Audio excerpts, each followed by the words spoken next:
Welcome to Flipdish Takeaways. I'm your host, Yvonne Morgan, and this is a brand new show looking at the stories of restaurant owners and industry professionals from around the world. We're going to hear about their experiences in setting up and growing their business and about the highs and lows of working in the food industry. In this episode, we talked to Wendy about Cromars, her much-loved and award-winning fish and chip shop in the town of St. Andrews in Scotland.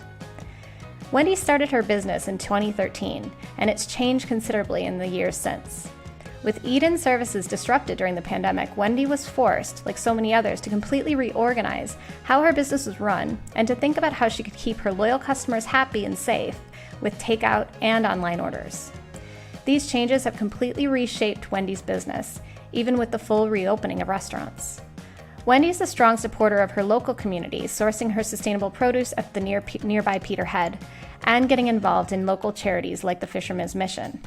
She tells us about her dedication to sustainability and how that impacts her business, and what it means for her and her restaurant to be part of such a supportive community.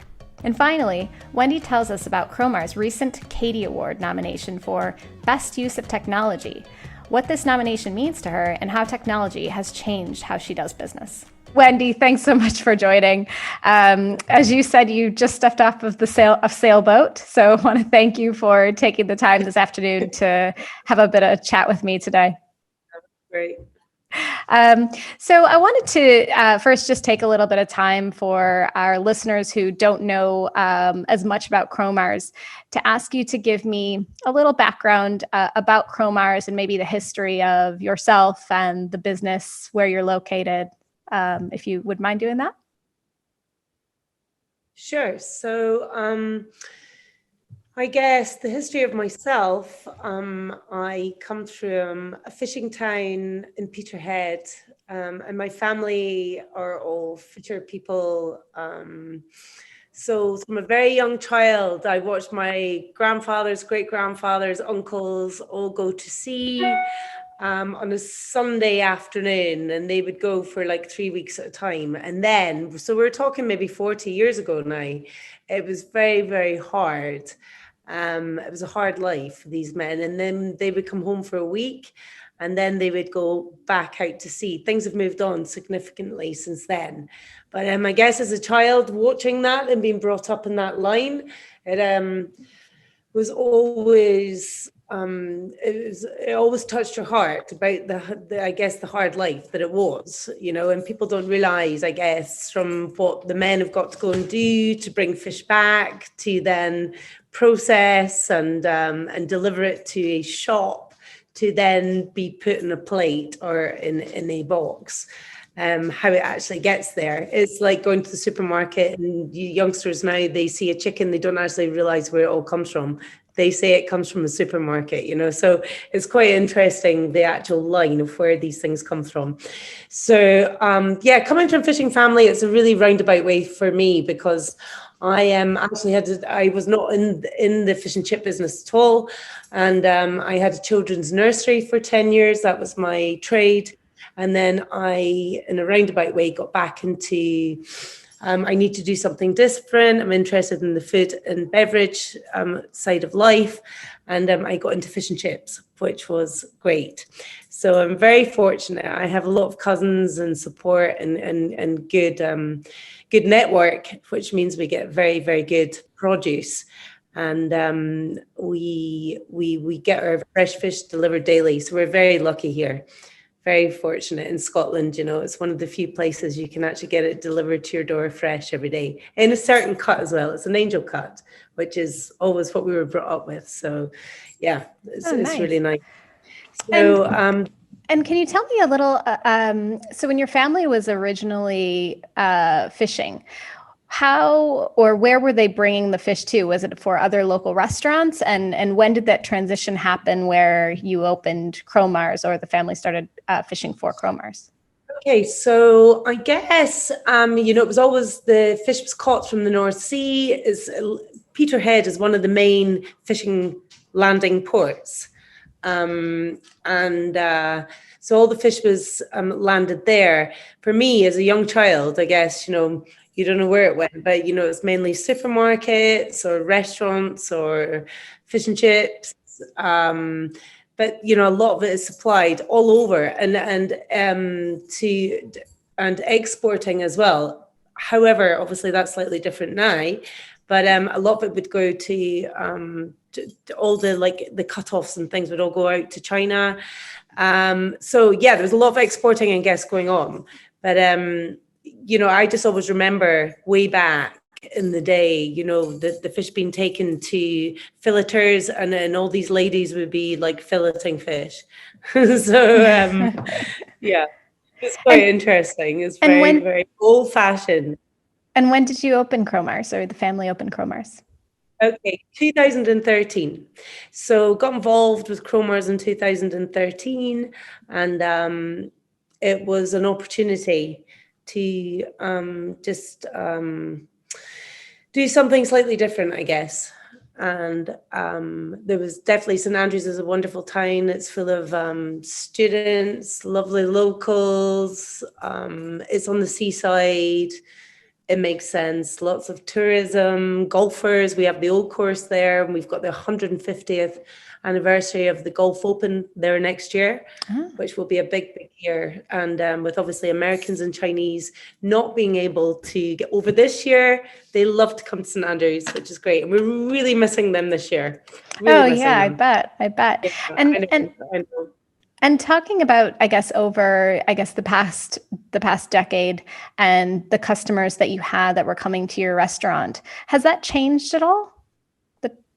Yeah, of course. In this past year and a half, so the way that we worked it during our first lockdown, so we had a pattern, I guess, over this past now 8 years, but say 7 years, excluding last year. There was a pattern from about March time to end of October. You know, we would start to see probably in Easter, lots of like school holidays, people coming in, lots of golfers, groups of men, women, golfers, tourism. And then in May, there was lots of bus tours from different countries. And then summer, it was just a mishmash of just different people in the town. And that would roll on with the Scottish school holidays, English school holidays, that would roll out. And that went on until the end of the October holidays. But in St Andrews, November through to March can be very, very quiet just because it's a winter season. So it's very, very seasonal, St Andrews. So this past year, from the first lockdown, we had to think on our feet. So the announcement was made that places would close. Mm-hmm. And we were very fortunate that we were a takeaway. So we just took the plunge and just made the decision to continue to trade. I furloughed all our staff, apart from my two daughters were home. So the girls and I worked half of the week. And another family that worked for me, which is a sister and two brothers, worked the other half of the week. So we were able to continue. So it was mainly local, obviously all local trade then, which was quite, it was great, but challenging. Absolutely. I want to talk to you more about kind of the during lockdown and post-lockdown. But before we do that, do you mind if I take a step back, I guess, to pre-lockdown and pre-COVID? In planning for the restaurant, you mentioned seasonality is a kind of a key factor in your business. Can you tell me a little bit more about potentially what you consider when you're thinking about the seasonality of the business and the different types of customers or events that are going to be happening, and maybe some changes that you would have throughout the year or make throughout the year? Yeah, so I guess, the business was made up of about 80% takeaway and the remainder was our restaurant. So it was a very small restaurant. It was a 26 cover restaurant. But I always like to run it like walking into somebody's kitchen. And everybody was all over each other. They were clambering over each other. There was queues out the door, and as was the takeaway. But it was kind of separate, I guess. So we had a restaurant and then takeaway, two separate doors. And it was, they were both very, very busy, but the main pool, I guess, was the takeaway side. But what we did, there was a definite pattern throughout the year. It was end of March to beginning of November, year in, year out. We had a pattern. We knew what was going to happen, and then nothing really fluctuated. It was quite interesting, actually. Whereas last year, we had to close our restaurant, and we got a period throughout the year of, can't even remember, 3 months, 4 months maybe, of the doors opening. But prior to that, we'd been doing telephone calls from the first lockdown, day one. We've been doing telephone calls with just locals knowing that we were open, phoning us up, knocking on the kitchen door. Are you there? Yes, we're here. And just basically providing a service to the locals out the back door, which was really great. Well, I'm sure they were so appreciative that they could still count on you being open. Yeah. Amongst everything that was happening. What was really interesting was for me to meet a lot of business owners that you never meet in time, because a lot of business owners are not there. Their businesses are run through staff. So there was a lot of business owners checking their businesses, coming to see what was happening, coming for fish and chips, and they'd be like, "Oh, I have the shop down the street," or whatever. So it was a really nice time to meet a lot of different people that I would never have met otherwise. Yeah, and hear about what everyone else is, how they're adapting, and what maybe the challenges that they're going through. Correct. Okay. Yeah. Okay. So that was a tricky time. But when we opened for the few months, we never opened a restaurant. Obviously, that was not allowed anyway. But we tried to set up a completely new system and just see how that would work. And it worked actually very, very well. Last year, which was in one door, follow your way around, 2 meter distance, order in what was a restaurant, plenty space, follow the one-way system, and exit through a separate door. So we're fortunate we have the space.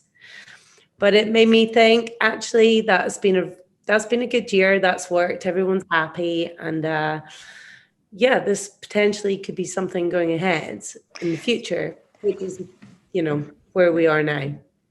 So you mentioned a bit about kind of redirecting customers or kind of creating a new flow in your restaurant now that you can open the doors. Can you elaborate a little bit more on what that required? So how did you think about how you wanted to do that, and were there any training that you need to do with your team or your staff? Yeah, so of course, when you're in a flow and in a system, I think like any business, one of the biggest decisions, one of the hardest things is when something works. It's like anything. When something works, we're all anxious and nervous to make change.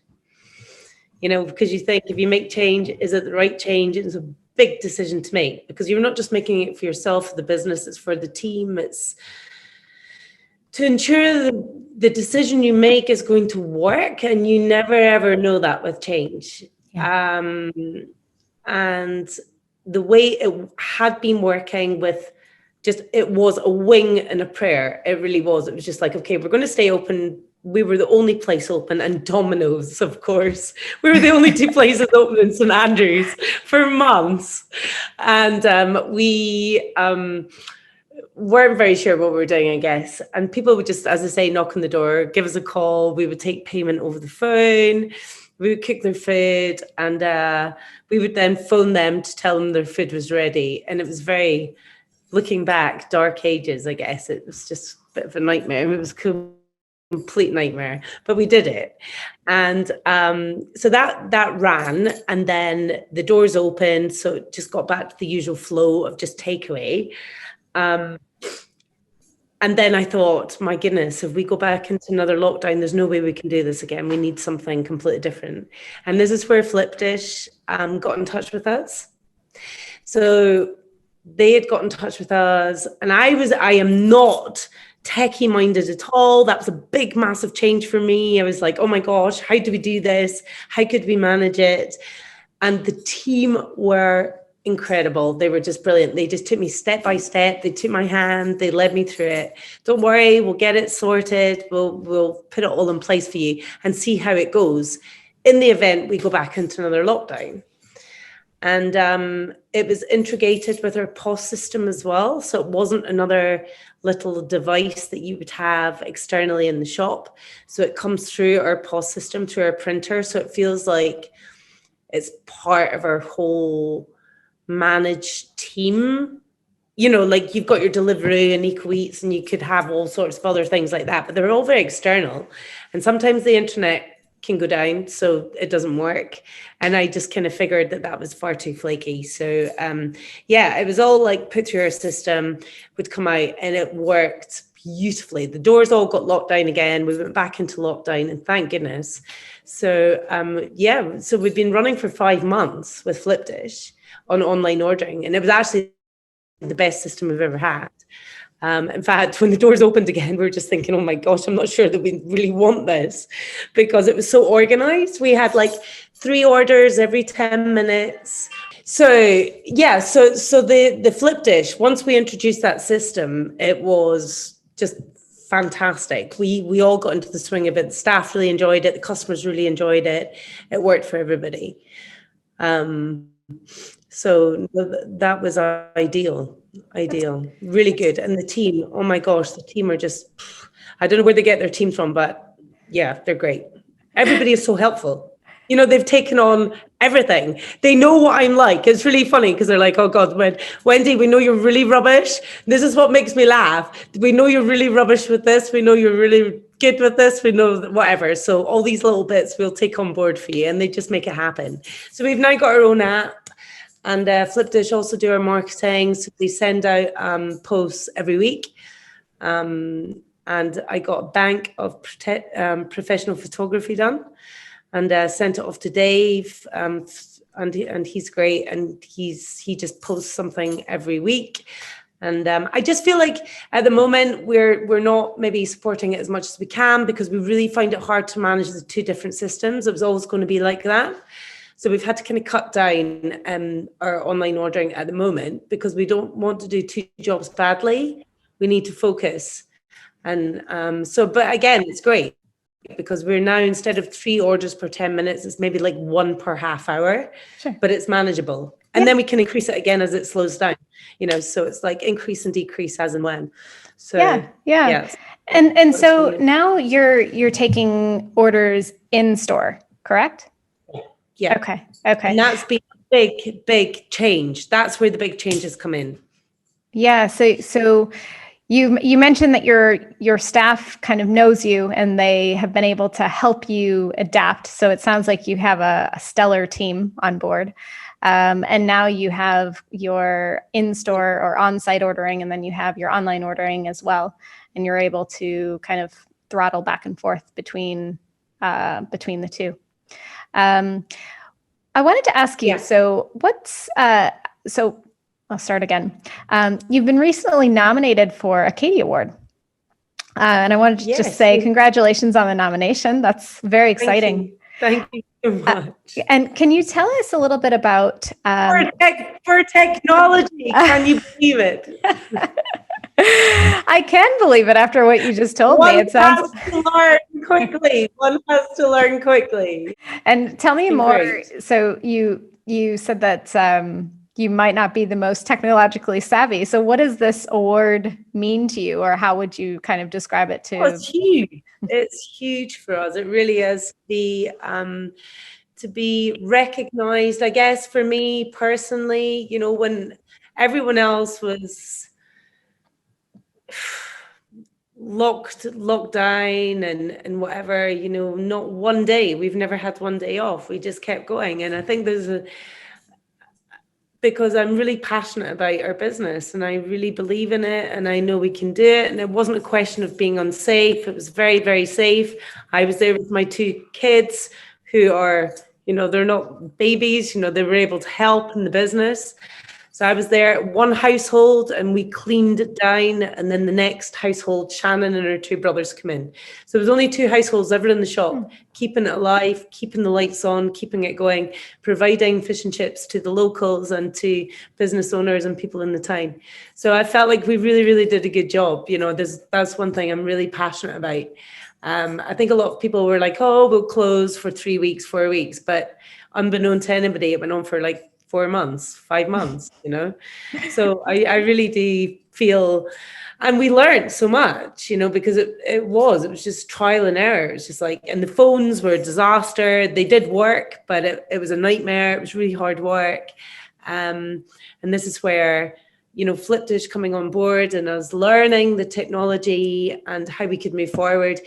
And as I said to you earlier on, I would have been probably quite hesitant had this not happened. Whereas I feel now we're really like up there. We've really changed and we've got on track with new age, I guess, and how we can run the business, and especially the type of business, fish and chips. You know, it's one of those places. So I feel I've dropped my restaurant, which is no problem, but I've infused the online. So that's where that's come in. So we've always had our takeaway, that's great. But instead of having a restaurant, we've got online, and we just need to get to grips with it and build on that, you know. And so that's a replacement, I guess, for a restaurant. Yeah, so I mean, in the scheme of things, in the duration of the time that you've been open, this has kind of been a smaller chapter, but kind of the beginning of potentially a new business channel for you in a way. 100%. So there's still lots of kind of learning and exploring to do. Absolutely.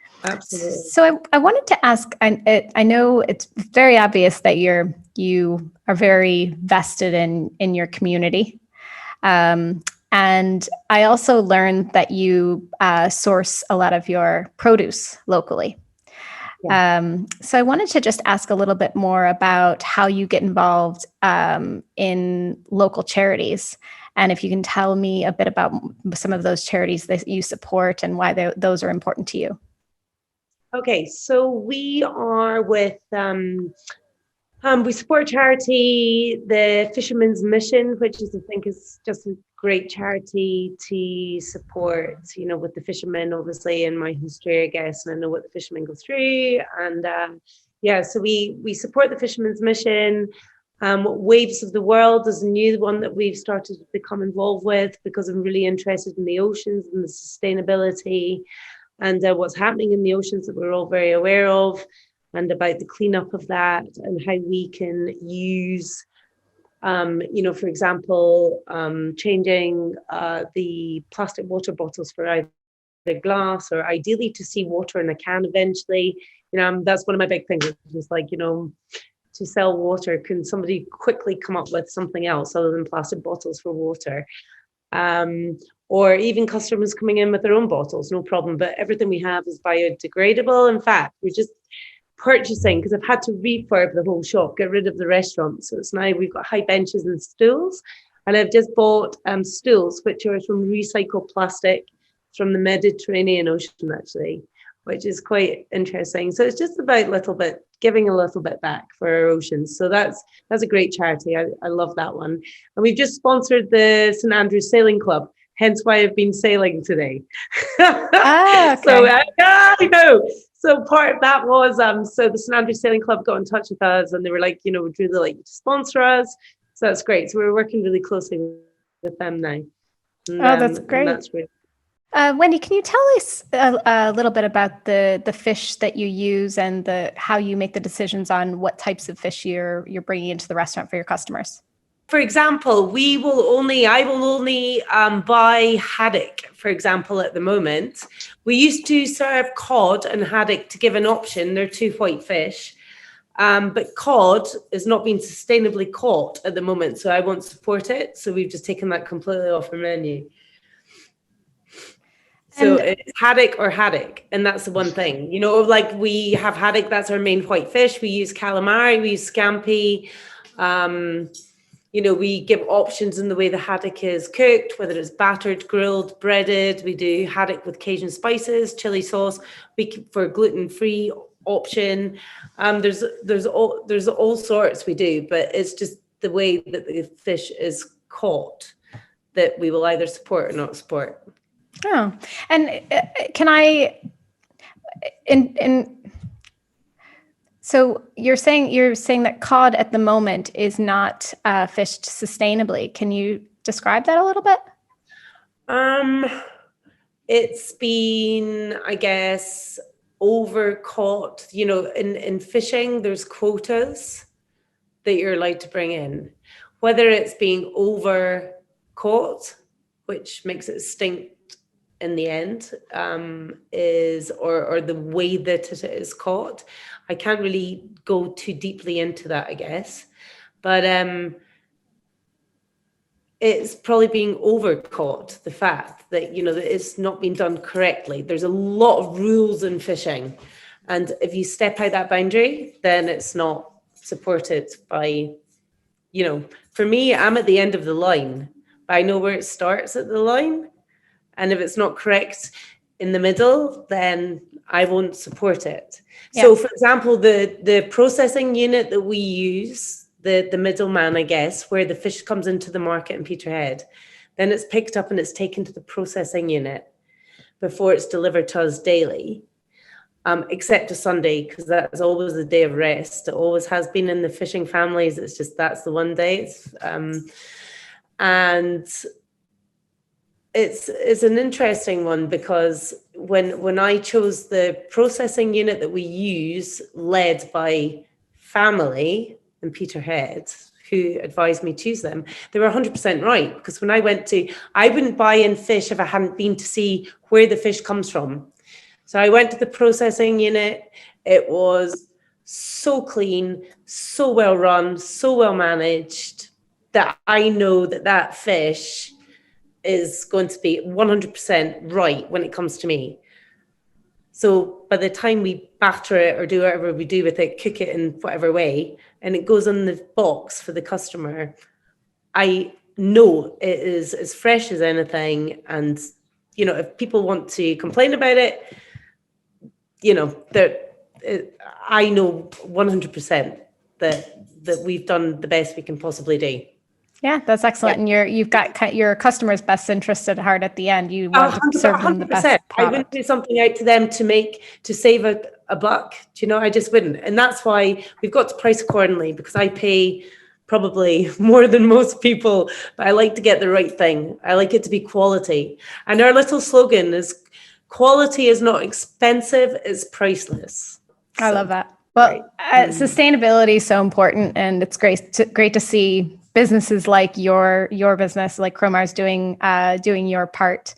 Is there any advice that you would give to other businesses or restaurants who are interested in becoming more sustainable?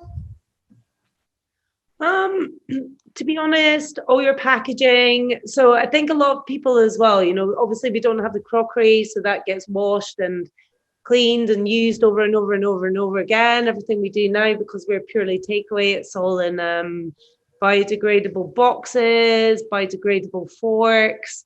We I guess the staff are trained to always say, would you like a fork with your food? Because not everybody needs a fork with their food. So instead of just giving them a fork, it's like one less thing that they just chuck in the bin that we didn't need to give out. Or again,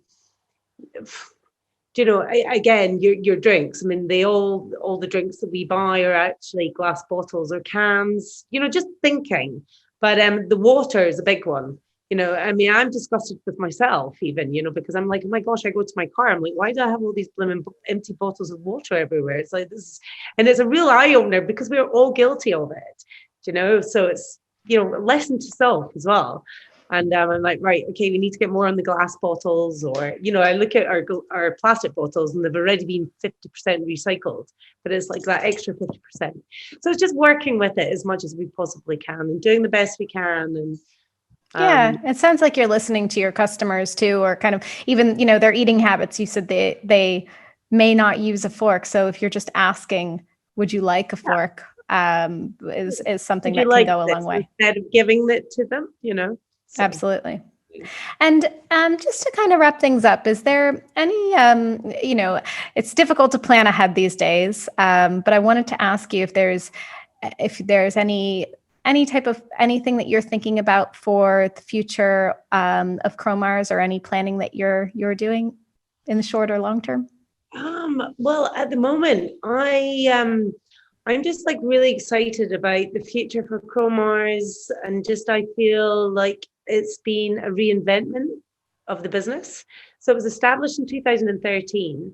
And I feel like we run that course, and it's been a decision that's been made that I probably would never have made. I would have probably just keep running the way that it was always been run. I think a lot of people, you get into that comfort zone, you're scared to make changes. It's a successful little business.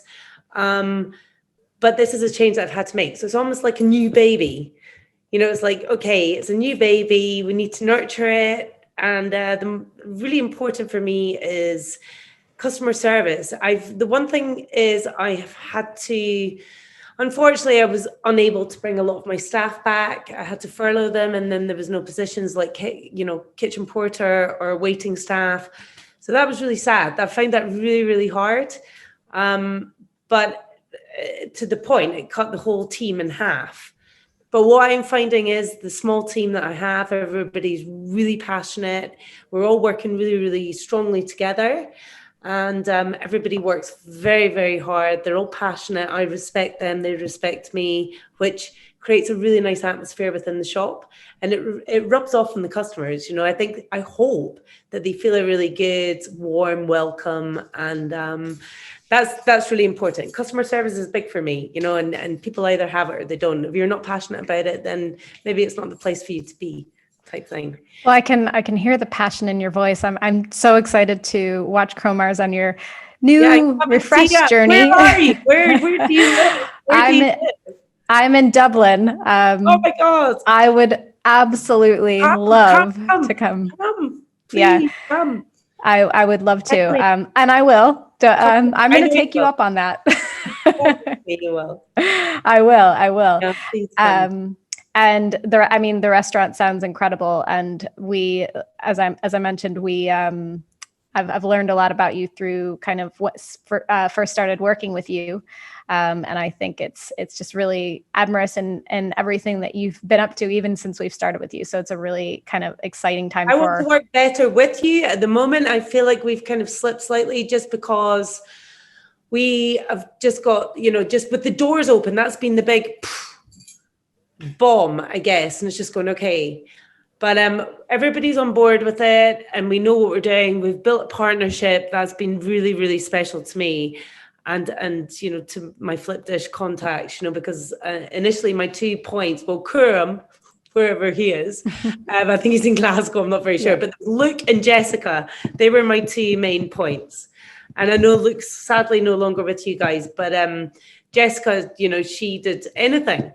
I mean, my goodness, any issues, and I cannot rate the team highly enough. It's brilliant. Any problems at all, it was sorted there and then. So it's been a really easy transition. It's been a really good transition, actually. Well, that's excellent. It's great to hear from the words of exactly yourself. So our customers and our partners. So it's because this really wouldn't have happened for me if the team had not been what they were, because we're all busy, and if it wasn't as engaging, then I would have probably just fallen off. Exactly. If you want me to be 100% honest, I probably would have. Oh no, and we've seen it before. I would have fallen off if that hadn't been the right people and the right support and the right drive, and Flipdish have given all of that. So hence why. Yeah. Well, this is only the beginning, Wendy. So we're great. We're in it for the long haul. We're here to help you. But I want to thank you once again for this time. I really enjoyed chatting with you and hearing firsthand about how things are going, and looking forward for the future. Yeah, likewise. Lovely to meet you. You too. That's it for this week's episode of Flipdish Takeaways. If you'd like to find out more, feel free to visit our website at flipdish.com. If you enjoyed this episode, don't forget to hit subscribe wherever you're listening. See you next time.